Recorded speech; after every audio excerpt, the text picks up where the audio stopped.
جی مفتی صاحب، آج ہمارا سوال یہ ہے کہ سجدہ سہو کیوں کیا جاتا ہے، کب کیا جاتا ہے اور اس کے کرنے کا طریقہ کیا ہے؟ بسم اللہ الرحمن الرحیم۔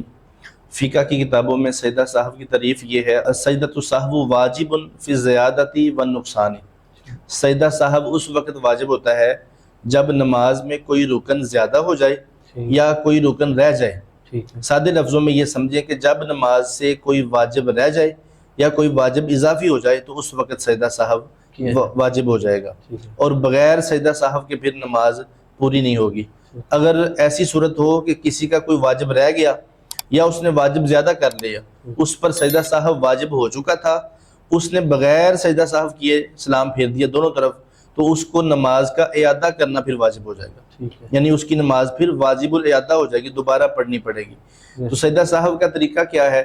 جب 4 رکعت والی نماز ہے تو 4 رکعتیں پڑھ کے آپ اتحیات پہ قعدہ خیرہ پہ بیٹھ گئے ہیں، یا 2 رکعت والی نماز ہے تو 2 رکعتوں کے بعد نماز مکمل کرنے کے بعد آپ اتحیات پہ قعدہ خیرہ پہ بیٹھ گئے ہیں، تو اتحیات کو عبدہ و رسولہ تک یعنی تشہد مکمل کرنے تک آپ پڑھیں گے، پھر ایک طرف سلام پھیرا جائے گا، دائیں طرف سلام پھیریں گے اور پھر 2 سجدے کریں گے۔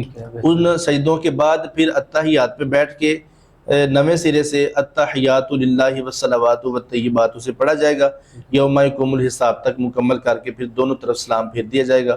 تو یہ جو وہ غلطی لگی تھی نماز میں، کوئی واجب رہ گیا تھا، اس کا یہ ادائیگی ہو جائے گی، اس کی کمی کو یہ پورا کر دیا جائے گا اور نماز اس کی احسن طریقے سے مکمل ہو جائے گی۔